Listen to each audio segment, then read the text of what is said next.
ডুবে ডুবে ভালোবাসি, তুমি না বাসলেও আমি বাসি। তানজিব সরোয়ারের পছন্দের খাবার একটা খাবার, সালাদ, শুধু সালাদ। আমার মতো কে তোমারে এত ভালোবাসে। পরে সাই বলে পরের অন্তরা কই, আমার কালকে জমা দিতে হবে। বাড়ি আছে, বাড়িটার নাম হচ্ছে, ওই দেয়ালটার নাম হচ্ছে নেমো খারামের দেউরি, মানে নেমো খারামের দেয়াল আছে। লিখি সুর করি আর 5 মিনিটের মধ্যে রেকর্ড করি, ওইটাই ফাইনালি আপনার শুনছিলাম আর কি।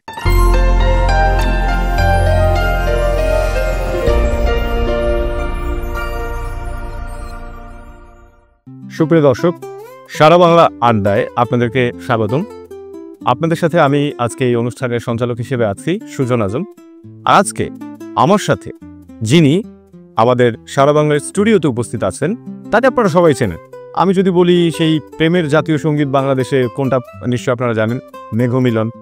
এরপরে যদি আসি দিল আমার, তারপর যদি আসি ডুবে ডুবে ভালোবাসি, অথবা সুরঙ্গ সিনেমার সেই জনপ্রিয় গানটা গা ছুঁয়ে বলো। এই সমস্ত গান একজন শিল্পীরই গাওয়া, এবং তিনি আর কেউ না, বর্তমানে বাংলাদেশের জনপ্রিয় একজন শিল্পী, নান আদার দেন তানজিব সরোয়ার। কেমন আছেন? এই তো ভালো, আপনি কেমন আছেন? কত বছর পর দেখা বলেন তো? 10 বছর। 10 বছর আপনি মনে রাখছেন? হ্যাঁ, থ্যাংক ইউ ভাই। আচ্ছা, আড্ডা, অনেক আড্ডা, সেসব স্মৃতি এখনো মনে পড়ে। কিন্তু এই যে 10 বছর পর এই যে দেখা হলো, এখন সেই 10 বছর আগে একটা প্রশ্ন আপনাকে প্রায়ই করতাম, সেটা হচ্ছে যে বয়স তো আটকানো যায় না, তো ওই যে সেই প্রশ্নটাই আবার ঘুরে ফিরে করছি, বিয়ে কবে করছে? বিয়ে আল্লাহ যখন চাবে তখন ইনশাল্লাহ হয়ে যাবে। আপনারা সবাই তো জানবেনই, দাওয়াত পাবেন। না, সে তো পাবো, ঠিক আছে, কিন্তু আন্টি কিছু বলে না এখন আর? আগে যেরকম বলতেন এখনো। আচ্ছা, রিসেন্টলি একটা ইন্টারভিউতে দেখলাম আপনি বলছেন যে আন্টি বলে যে বাবা তুই আর কত প্রতিষ্ঠিত হবি, বিয়েটা এবার করে ফেল। এটা কি সত্য? হ্যাঁ, এটা বললাম। তাহলে আমরা কি অতি সত্য এরকম কিছু সংবাদ পেতে পারি নাকি? এটা ফ্যামিলি থেকে দেখা দেখি করছে, এখন তারাই জানে। আচ্ছা, ঠিক আছে, সেটা তো ধরেন অবশ্যই বোরালা যদি চান তাহলে অবশ্যই হবে। আচ্ছা, আমি একটু আপনার, যদিও সেই কমন প্রশ্ন, তারপরে একটু অন্যভাবে করতে চাই। সেটা হচ্ছে যে একেবারে তানজিব সরোয়ার সেই শুরুটা, আজ থেকে ধরেন আরো বোধহয় 15 বছর আগে, সেই মেঘমিলন, আপনি কি কখনো ভেবেছিলেন যে মেঘমিলন গানটা, মানে আসলে জানতে চাচ্ছি যে মেঘমিলন গানের পেছনে একটু গল্পটা কেমন ছিল? মেঘমিলন গানটা তো করা আরো অনেক আগে, লাইক হচ্ছে গিয়ে এটা 2008-07 দিকে, 7-8 মেক করার কি আমার শুরু কথা। সেই গানটা যখন আমি একটা চায়ের দোকানে ফ্রেন্ডের সাথে আড্ডা দিচ্ছিলাম, তখন যখন শুনাই, তখন তারা বলে যে ভাই আপনি লাইফে অ্যালবাম বা কোনো তখনটা অ্যালবামের যুগ, অ্যালবাম বের করবেন, তো আপনি ভালো কিছু করতে পারেন। সিডি বা ক্যাসেটের সময় ছিল সেটা? হ্যাঁ, সিডি। তো এটা বলার পর তো ওইটা ইউটিউবের সময় ইউটিউবও মানে ঠিক মতো আসেনি, আর সিডি যুগ চলে যাচ্ছে, এমন টাইম আমার গানটা আর কি একটা ভালো একটা জায়গায় যায় আর কি। সো আমি রাতের বৃষ্টি খুব পছন্দ করি, বৃষ্টি জিনিসটা আমার খুব পছন্দ। সো আমি যখন এটা করি আর কি, মানে চিন্তা করি যে রাতের বৃষ্টি নিয়ে কোনো একটা গান। কিন্তু মেঘমিলন গানটা বৃষ্টি হলে কিন্তু আপনারা দেখবেন রিলস বা কেউ ক্যাপশনে বা কোনো কিছুতে ভিডিওতে অ্যাড করে দিচ্ছে আর কি। সো গানটা কিন্তু ব্যাপারটা বলা হয়েছে, কিন্তু বৃষ্টিও তো থেমেছে অনেক আগে, ভিজেছি আমি একা, কিন্তু মানুষ খুব রিলেট করে বৃষ্টির সাথে এই ব্যাপারটা। সো ওই চিন্তাধারা থেকে করা আর কি, যে মেঘমিলনে যে রাগ করা, মেঘের যে মিলন, এটা রাগ করা না। পরবর্তীতে যখন এটা একেবারে প্রেমের জাতীয় সঙ্গীত হয়ে গেল, সেটার অনুভূতি কেমন ছিল? মানে এই যে হঠাৎ করে পাওয়া একটা জনপ্রিয়তা, আর এই জনপ্রিয়তাটাকে ওই সময় আপনি কিভাবে দেখেছিলেন? না, ওই সময় তো এটা অনেক বড়, মানে একটা প্রথম গান এত ভালো হবে, আর আমার শুরুটা আমি সবসময় ভালো করারই ট্রাই করি আর কি। সো এইটা ওরকমভাবেই করেছিলাম আর কি। তো আমি ভেবেছিলাম ওই অ্যালবামের যে টাইটেল ট্র্যাক অন্দরমহল, ওইটা মনে হয় যে ভালোই হিট হবে, বাট এইটা যে মেঘমিলন হবে এটা আশা করিনি। পরে তো মেঘমিলনটা মানুষ খুব গ্রহণ করলো। তারপরে তো মিউজিক ভিডিও করলাম, তামিম ভাই তার লাইফের প্রথম মিউজিক ভিডিও হচ্ছে গিয়ে মেঘমিলন। তারপর তো সে অনেক মিউজিক ভিডিও করলো। আরেকজন, আমরা যদি ভুল না করে থাকি তাহলে বর্তমান সময়ের অন্যতম একজন জনপ্রিয় চলচ্চিত্র পরিচালক রায়হান রাফির সাথে আপনার বোধহয় 2টা কাজ হয়েছে একসাথে। একটা বোধহয় আপনার একটা মিউজিক ভিডিও মিথ্যা শিখাই আর অবেলায়, ইনফ্যাক্ট ওটাও বোধহয় রায়হান রাফির প্রথম মিউজিক ভিডিও, মানে এনার ইন্ডাস্ট্রিতে প্রথম কাজ। আচ্ছা, সেখানে আমরা দেখেছি যে আপনি তানিম রহমান অংশু ভাইয়ের সাথে কাজ করেছেন মেঘমিলন। মেঘমিলন, দিলামারটাও তানিম রহমান। হ্যাঁ, 100 ভালোবাসা। আচ্ছা, একটু জানতে চাচ্ছি যে এর পরবর্তী যে জার্নিটা শুরু হয় তানজিব সারোয়ারের, মানে মেঘমিলন থেকে শুরু করে পরবর্তীতে ডুবে ডুবে ভালোবাসিতে এসে যেই সাড়াটা আপনি পেলেন দর্শকদের কাছ থেকে, মানে সেইটার অনুভূতি কেমন ছিল আপনার কাছে? এটা অনেক বড় পাওয়া, কারণ আমি যখন দিলামার করলাম, তারপর মিথ্যা শিকালি করার পর আমাকে ধরে নিছে যে আমি ফোক ফিউশন টাইপ গান ভালো করবো বা অডিও মানে ইন্ডাস্ট্রিতে চিন্তা করবো। পরে আমি দেউলিয়া গানটা করলাম, করার পরে দেখলাম যে তারা এগুলোই যাচ্ছে আমার কাছ থেকে। তো আমি বললাম যে আমি তো ভার্সেটাইল কিছু করতে চাই, আর্টিস্ট করতে চাই আর কি। সো আমি তখন চিন্তা করলাম যে আমি একটু ডিফারেন্ট কিছু দিই। তো ডুবে ডুবে গানটা কিন্তু আমার করা হচ্ছে গিয়ে 2017 সালে মেক করা আর কি। তো এটা রিলিজ করি কিন্তু 2020 সালে, করোনার আগে।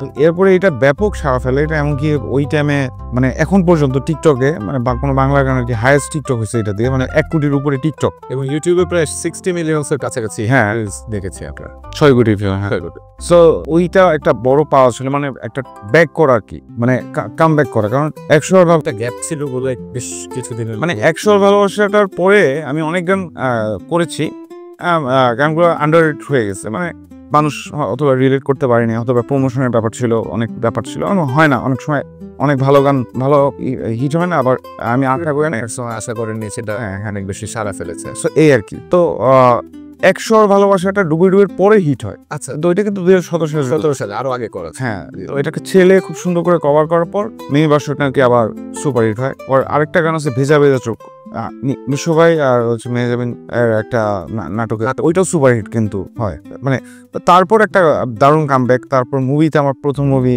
সুরঙ্গের গাছ শুয়ে বলো রায়হান রাফি। আচ্ছা, এইটার একটু ব্যাকগ্রাউন্ডটা আমরা শুনতে চাচ্ছি। মানে আসলে এই যে রায়হান রাফির সাথে আপনার একটা মিউজিক ভিডিও করার অভিজ্ঞতা, পরবর্তীতে রায়হান রাফির সুরঙ্গ সিনেমায় গাওয়া যে গাছ শুয়ে বলো গানটা, এটাও তো অনেক ভাইরাল হয়েছিল এবং সেই সময় খুব সাড়া ফেলেছিল। এই সুরঙ্গের যাত্রাটা কিভাবে হয়? মানে রায়হান রফির সাথে এটা নিয়ে আপনার কি কথা হয় বা কিভাবে কাজটা হয় আসলে? না, অ্যাকচুয়ালি রায়হান রফির সাথে তো আমার একদম পুরো ভাইয়ের মতো সম্পর্ক। মানে ও রায়হান গাজীপুরে ওর বাসায় গিয়ে আমি আমার থাকা হয়েছে, ও আমার বাসায় এসে থাকতো। মানে এটা আমাদের ভাই ভাইয়ের সম্পর্ক।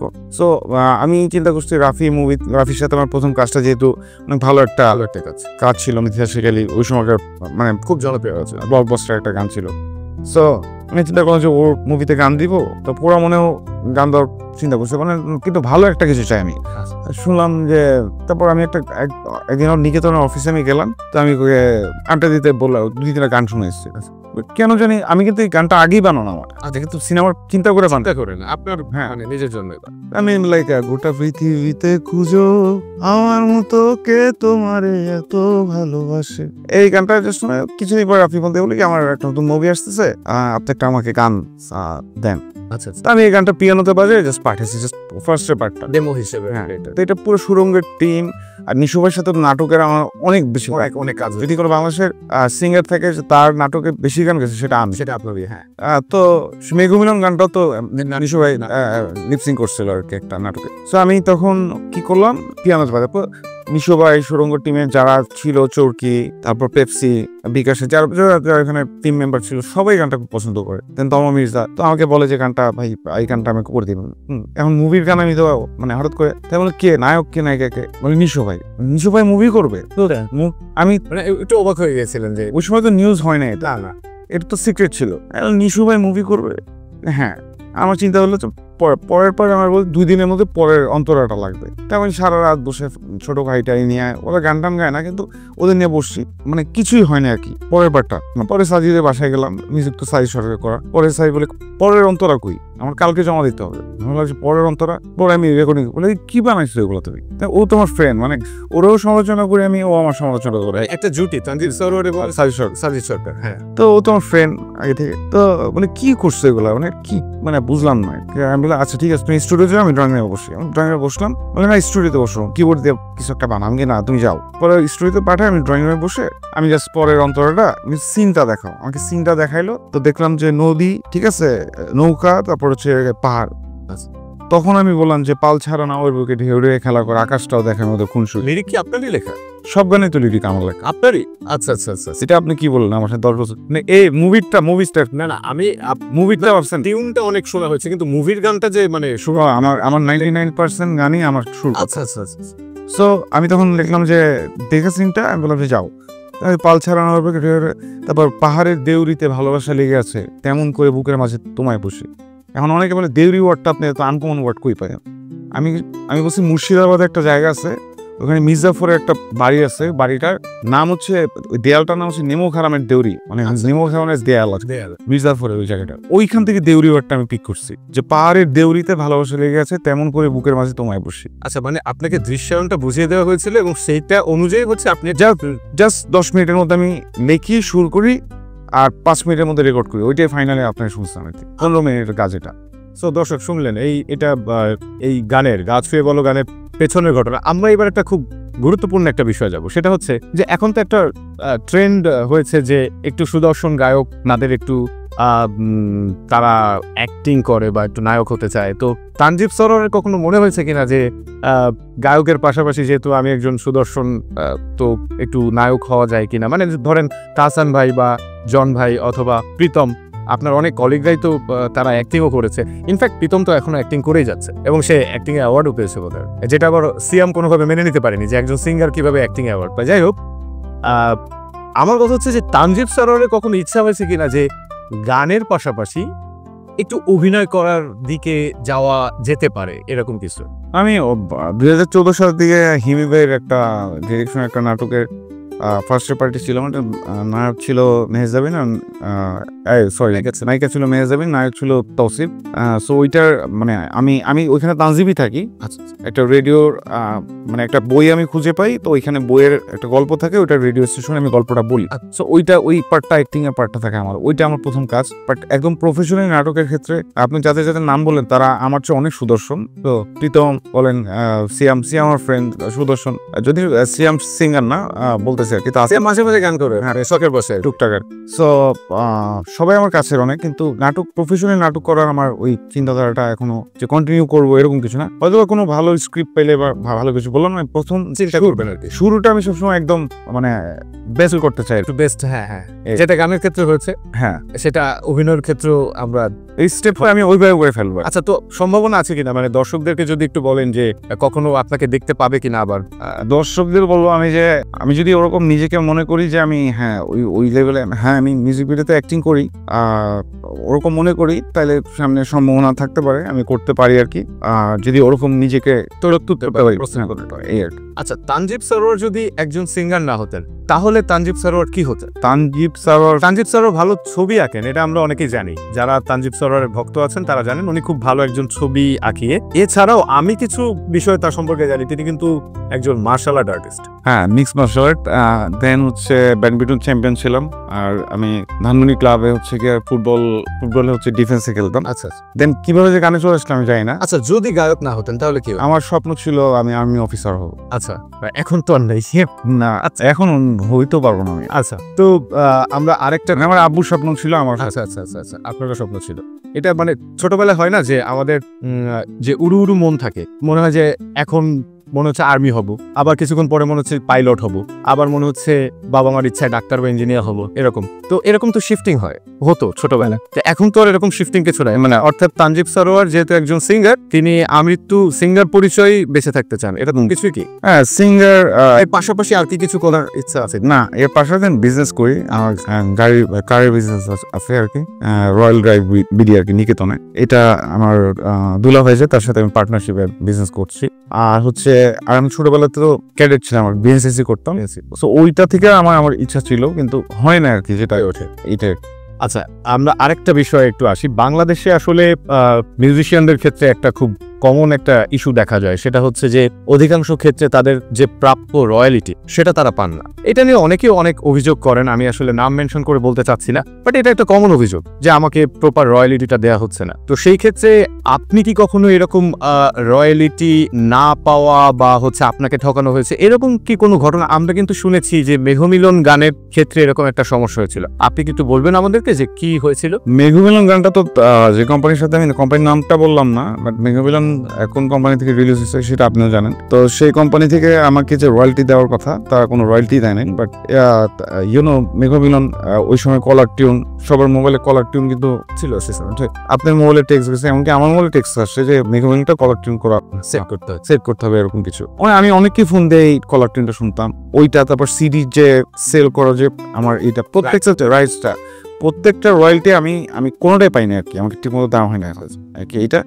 এটা আমি কপিরাইট অফিস থেকে, যেহেতু আমার অন্দরমহল অ্যাকাউন্টটা পুরো কপিরাইট করা আছে, সো এটা আমি যদি মানে লিগেল কোনো অ্যাকশনে যাই কপিরাইট অফিসে, এটা আমি যদি বলি তাহলে তারা অ্যাকশন নিবে আর কি, তারা আমাকে অলরেডি বলছে। আরেকটা জিনিস দেখা যায় যে শুধু অডিওর ক্ষেত্রে না, মানে মিউজিকের ক্ষেত্রে না, দেখা যাচ্ছে সিনেমার ক্ষেত্রে এটা হয়ে থাকে। যেমন সম্প্রতি রায়হান রাফির তাণ্ডব সিনেমাটা পাইরেসির শিকার হয়েছে। তো আপনার ক্ষেত্রে এরকম কি কোনো পাইরেসির শিকার আপনি হয়েছেন কিনা এখনো পর্যন্ত? বা পাইরেসির শিকার হয় নাই, বাট তাণ্ডবটা পাইরেসির শিকার হয়ে আমার কাছে আসছে টেলিগ্রামে। তা আমার কাছে, আমাদের ছোটবেলা বলে তাণ্ডব দেখছেন ভাই, আমি সেই না দেখি নাই, আমি রাফির সাথে বসে দেখবো আর অফিসে গিয়ে দেখবো একসাথে। আমাকে বলে ভাই না সমস্যা নাই, আপনি পাঠাচ্ছি। আমি কোথা থেকে পাঠাই দেখি, আমি টেলিগ্রাম ঢুকলাম, মাস্টার প্রিন্ট। পরে বললাম যে মাস্টার প্রিন্ট একদম পুরো কপিরাইট হচ্ছে, হল প্রিন্ট কপিরাইট হতে পারে। তা আমি তো দেখে আমি বললাম তো এটা ঠিক হয় না। মানে একটা মানুষ এত পরিশ্রম করে এত বিগ বাজেটের আর এত ভালো একটা মুভি, এত বিগ কাস্টিং, যেখানে নিশু ভাই আছে, আমাদের সিয়াম আছে, তারপর সাকিব খান মেগাস্টার উনি আছে, জয়া হাসান আছে, এত বড় বড় আর্টিস্ট, হ্যাঁ সাবিলানুর। তো এত বড় বড় আর্টিস্ট এখানে, সেটা কপিরাইট হয়ে গেল। মানে এটা তো একটা বিগ বাজেটের মুভ, অবশ্যই এটা বড় লস হয়ে গেল, একটা লসের প্রডিউসারের একটা বিশাল লস। এটা আমি বলবো এটা খুব খারাপ হয়েছে। আচ্ছা, এইটা নিয়ে আসলে তো বোধহয় আইনি পদক্ষেপ তারা নিয়েছে, রাফি নিয়েছে, এবং এটার একটা আইনি লড়াইও চলছে। তবে আপনি কখনো এরকম পাইরেসির শিকার হয়েছে? আপনার কোনো গান বা আপনার কোনো অডিও? না, পাইরেসি হয় না, কারণ ওই যে প্রথম দিকে তো আমি কপিরাইট অফিস থেকে কপিরাইট করিয়ে নিয়েছিলাম। হ্যাঁ, সো এইটা তো সবাই জানে যে আমি ওই টাইমে আমি যদি এই জিনিসটা আমার মাথায় থাকে। আচ্ছা, এই আইডিয়াটা কে দিয়েছিল আপনাকে ওই সময়? আমার মামা তো এডিশনাল অ্যাটর্নি জেনারেল ছিল, সিনিয়র লয়ার। সো ওনার সাথে আমি কথা বলে উনি তখন বলছে কপিরাইট অফিস থেকে তুমি কপিরাইট করে ফেলো। তখন আমার গানগুলোর লিরিক, সিডি সবকিছু ওদের কাছে জমা দিয়ে ওরা একটা পেপারস দিচ্ছে, গণপ্রজাতন্ত্রী বাংলাদেশ সরকার, সেখানে কপিরাইট করা আছে, এইটা আর কি। তো ওই বুদ্ধিটা আমার মাথায় কাজ করছিল যে ভবিষ্যতে আমার একটা কাজে লাগতে পারে। পরবর্তীতে আমি গানগুলো হচ্ছে গিয়ে মানে একবারে সেল করে দিই এখন, মানে আচ্ছা করে আর কি, রয়্যালটির মধ্যে যাই না, কারণ ঝামেলা এই যাওয়া, এই কত টাকা উঠলো কি উঠলো, আর এই প্রসেসটাও বাংলাদেশে আসলে এতটা ইজি না। আর এটা খুব মানে মনিতে ঝামেলা হয়, হ্যাঁ ঝামেলা হয়, কত পেলাম কি পেলাম না পেলাম এগুলো। আচ্ছা, একবারে সেল করে দেওয়াটাই আসলে, এটা অবশ্য প্রতিষ্ঠিত শিল্পীদের ক্ষেত্রে এটা হয়, কিন্তু যারা একেবারে নতুন বা একদম মানে তাদের ক্ষেত্রে তো এটা হয়ে ওঠে না। অনেক ধরনের রেভিনিউ শেয়ারিং এর ভেতরে তাদেরকে যেতে হয়, আর ওইটা পায়ও না, বেশিরভাগ ক্ষেত্রে পায় না। তো এই হচ্ছে আমাদের মিউজিক ইন্ডাস্ট্রি বর্তমান অবস্থা। কিছু কোম্পানি, ভালো কোম্পানি যারা আছে তারা অবশ্যই দেয়, আর কিছু কোম্পানি আছে যে না আজকে না কালকে। আবার এটা ওই মানে নতুন শিল্পীর ক্ষেত্রে একটু ফেস করতে হবে, ওটা আমিও করছি, সবাই একটু করে আর কি। আচ্ছা, তানজিব সরোয়ারের বর্তমান ব্যস্ততা কি নিয়ে যাচ্ছে? মানে আমরা দেখেছি যে তানজিব সরোয়ার খুবই অল্প কাজ করেন, মানে বেছে বেছে কাজ করেন, এবং তার রিফ্লেকশন আমরা ইতিমধ্যে দেখেছি অনেকগুলো কাজে। আপাতত আপনার ব্যস্ততা কি, নতুন কোনো গান আমরা পাচ্ছি কিনা? ব্রাজিলের তো আপনি জানেন, ইন্ডিয়া টিসিস থেকে আমার গান বেরিয়েছে, ভালোবাসার কারণ, এটা ডাব্বু ভাই মিউজিক করেছে আর লিরিক লিখেছে ইস্তিয়াক ভাই। সো ওটা খুব ভালো সারা ফেলেছে আর কি, উপর বাংলা এপার বাংলা, মানে ইন্ডিয়া বাংলাদেশ আর কি। আর হচ্ছে সামনে আরেকটা মুভির গান করলাম, গানটার নাম হচ্ছে পায়েল, সিনেমার নাম পায়েল, ওইটা আসছে। ওইটা হচ্ছে গিয়ে অ্যাক্টিং করেছে ভাবনা রোশন, ওইটা আসছে। আর হচ্ছে গিয়ে সিএমবি থেকে একটা গান আসছে, ধ্রুব মিউজিক থেকে আসতেছে, সিডি চয়েস, দেন গাংচিল, দেন টি সিরিজ থেকে আরেকটা কথা চলতেছে, আর রায়হান রাফির সাথে নেক্সট কাজে আর কি করবো। আরো অনেকগুলা নাটাই কোম্পানির সাথে একটা কাজ হয়েছে, নতুন কোম্পানি, আরো অনেকগুলো প্রজেক্ট আছে সামনে, তার মানে অনেকগুলো কাজ দর্শক পেতে যাচ্ছে। কনাপুর সাথে একটা ডুয়েট, অবন্তীর সাথে একটা ডুয়েট, দেন পশ্চির সাথে একটা ডুয়েট আছে। তো বেশ অসংখ্য কাজই আসছে সামনে।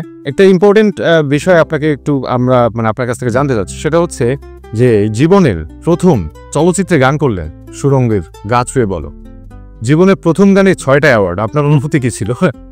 আপনি কি ভেবেছিলেন যে এরকম মানে দর্শক এত পছন্দ করবে এবং এইভাবে মানে অ্যাওয়ার্ডের বন্যা আর কি, মানে 6টা অ্যাওয়ার্ড বাংলাদেশের মেরিল, প্রথম আলো পুরস্কার সহ এটার অনুভূতি কেমন ছিল?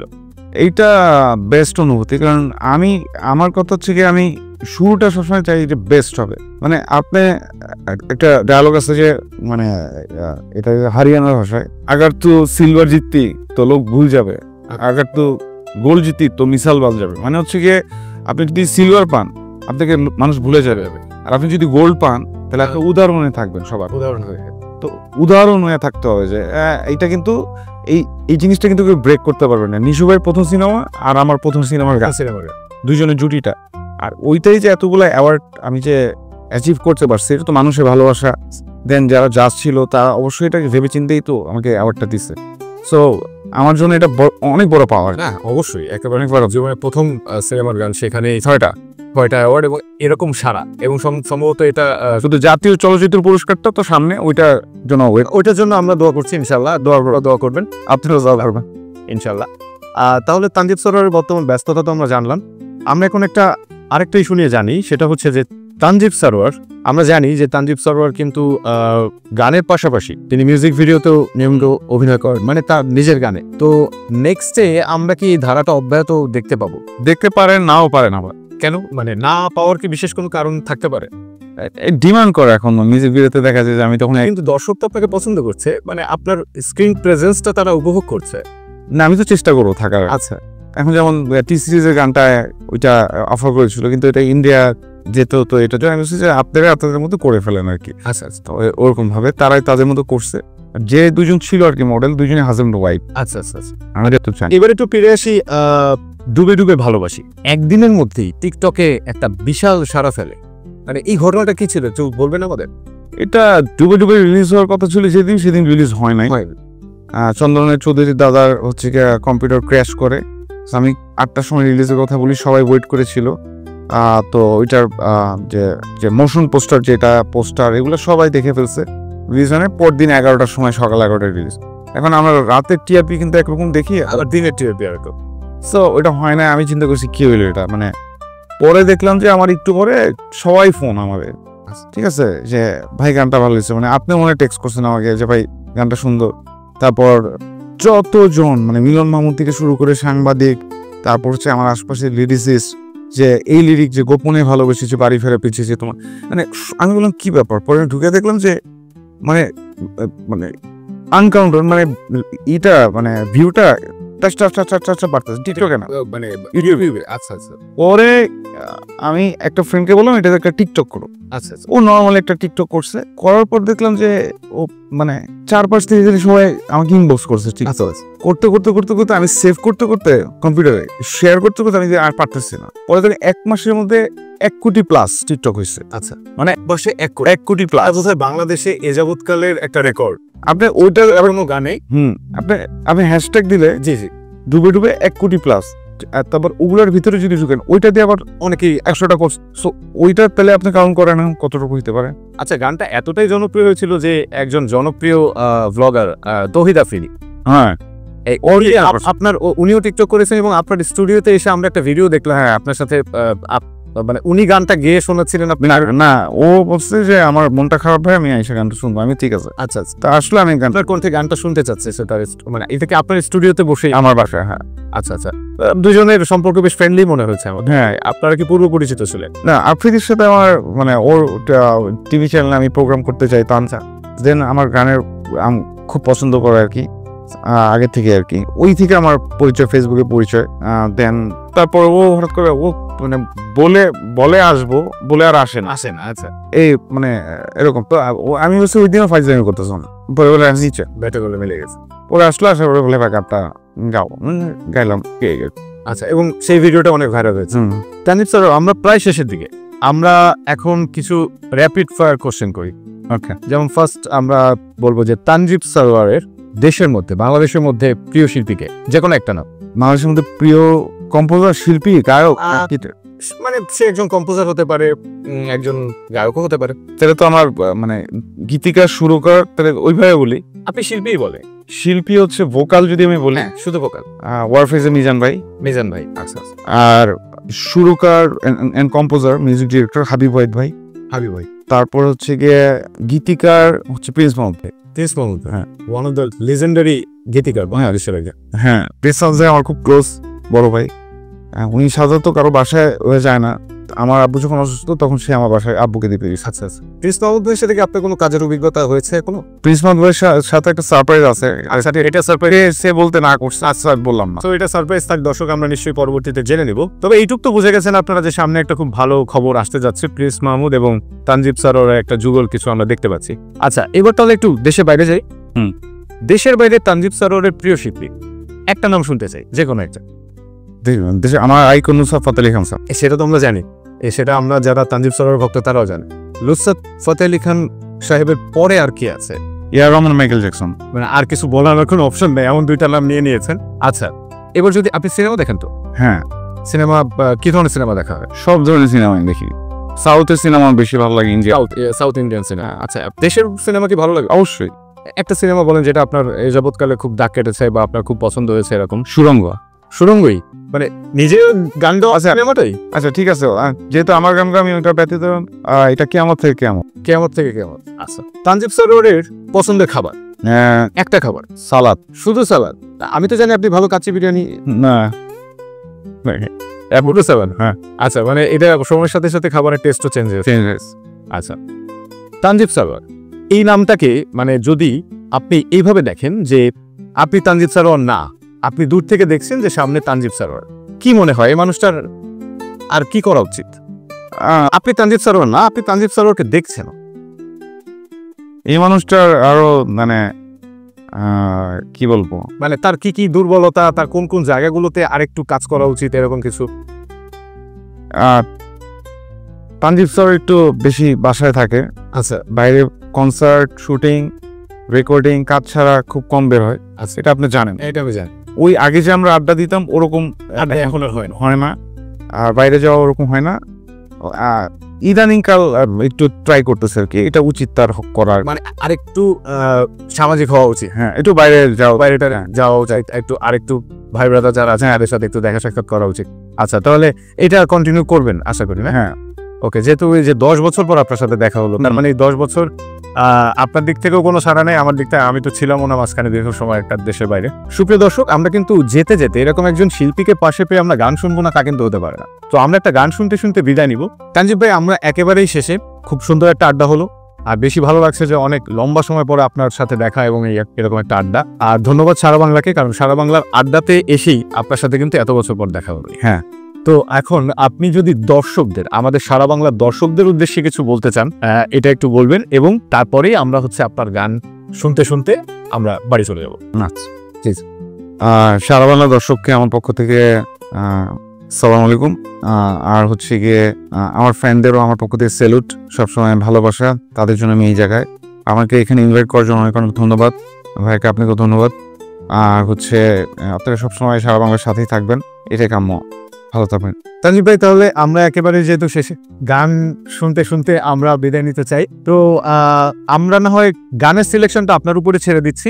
আচ্ছা, আপনি আপনার পছন্দ মতো একটা গান আমাদের শোনাবেন, আমরা সেটা শুনতে শুনতে অনুষ্ঠানটা শেষ করব। ওকে। তুমি না ডাকলে আসবো না, কাছে না এসে ভালোবাসবো না, দূরত্ব কি ভালোবাসা বাড়ায়, নাকি চলে যাওয়ার বাহানা বানায়, দূরের আকাশ নিয়ে থেকে লাল, গল্পটা পুরনো, ডুবে ডুবে ভালোবাসি, তুমি না বাসলেও আমি বাসি, ডুবে ডুবে ভালোবাসি, তুমি না বাসলেও আমি বাসি।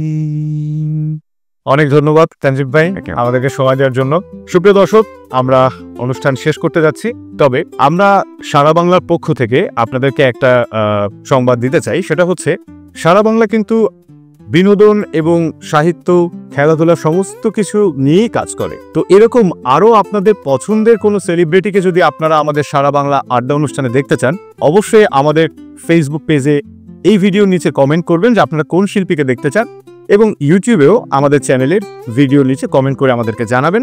আমরা চেষ্টা করব আপনার পছন্দের শিল্পী বা আপনার পছন্দের কোনো অভিনেতাকে আমাদের অনুষ্ঠানে আমন্ত্রণ জানিয়ে তার সাথে কথা বলার জন্য। তো সবাই ভালো থাকবেন। আজকে অনুষ্ঠান এখানেই শেষ করছি। ধন্যবাদ সকলকে।